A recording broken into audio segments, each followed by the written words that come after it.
ನಾವೊಂದು 3 ತಿಂಗಳಿಂದನೇ ಟಿಕೆಟ್ಸ್ ಅನ್ನೋದು ಬುಕ್ ಮಾಡಿದ್ವಿ. ಎಲ್ಲೋ ಪ್ಲಾನ್ ಮಾಡಿದೀವಿ, ಟ್ರಿಪ್ ಹೋಗ್ತಾ ಇದೀವಿ. ಅದನ್ನ ನಾನು ಸಸ್ಪೆನ್ಸ್ ಆಗಿ ಇಡ್ತಾ ಇದೀನಿ. ನೆಕ್ಸ್ಟ್ ವ್ಲಾಗ್ಸ್ ಅಲ್ಲಿ ನಾನು ಅಪ್ಲೋಡ್ ಮಾಡ್ತಾ ಹೋಗ್ತೀನಿ.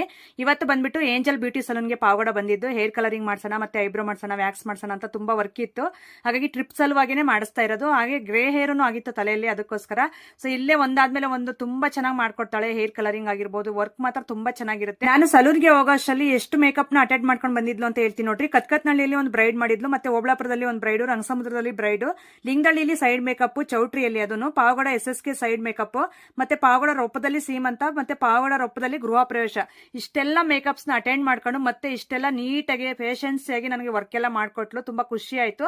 ಇನ್ನೊಂದು, ನೀವು ಯೋಚನೆ ಮಾಡಿ, ಅಷ್ಟು ಮೇಕಪ್ಸ್ ಬರ್ತಾ ಇದೆ ಅಂದ್ರೆ, ಸೊ ಇವರು ವರ್ಕ್ ಮತ್ತೆ ಇವರು ಅಮೌಂಟ್ ಅಷ್ಟೇ ತುಂಬಾ ರೀಸನಬಲ್ ಆಗಿ ತಗೊಂತಾರೆ. ವರ್ಕ್ ತುಂಬಾ ಚೆನ್ನಾಗಿ ಮಾಡ್ಕೊಡ್ತಾರೆ. ಹಾಗಾಗಿ ನಿಮ್ಗೂ ಏನಾದ್ರೂ ಮೇಕಪ್ದು ಇಲ್ಲ ಸಲೂನ್ ವರ್ಕ್ ಆಗಿದ್ರೆ ಆರಾಮಾಗಿ ಬಂದು ಇಲ್ಲಿ ಮಾಡಿಸ್ಕೊಂಡು ಹೋಗ್ಬೋದು. ಐಬ್ರೋ ಅಂತೂ ಎಕ್ಸಲೆಂಟ್, ನೆಕ್ಸ್ಟ್ ಲೆವೆಲ್ ಅಲ್ಲೇ ಮಾಡ್ತಾಳೆ. ನನ್ಗೆ ಐಬ್ರೋ ತುಂಬಾ ಚೆನ್ನಾಗಿ ಮಾಡ್ಕೊಡ್ತಾರೆ. ನಾನು ಬಂದಿರೋ ಕೆಲಸ ಎಲ್ಲ ಮುಗೀತು. ಹಾಗೆ ಬಿರಿಯಾನಿ ತರಿಸಿದೀವಿ, ಬಿರಿಯಾನಿ ಪಾರ್ಟಿ ಮಾಡ್ಕೊಳ್ಳೋಣ ಅಂತಂದು. ಫಾಂಟಾ ತಗೊಂಡ್ ಬಂದಿದ್ರು, ಸ್ಪ್ರೈಟ್ ಇರ್ಲಿಲ್ಲ ಅಂತೆ. ಹಾಗಾಗಿ ತುಂಬಾ ಚೆನ್ನಾಗಿತ್ತು ಟೇಸ್ಟ್ ಮಾತ್ರ ಬಿರಿಯಾನಿ. ಹಾಗೆ ಎಲ್ಲರೂ, ಈಗ ನಾನು, ವಿಜಿ ಮತ್ತೆ ನಮ್ಮ ಮನೆಯವರು 3 ಜನ ಕೂತ್ಕೊಂಡು ಒಟ್ಟಿಗೆ ಊಟ ಮಾಡಿದ್ವಿ ಅವತ್ತು. ಈ ರೀತಿ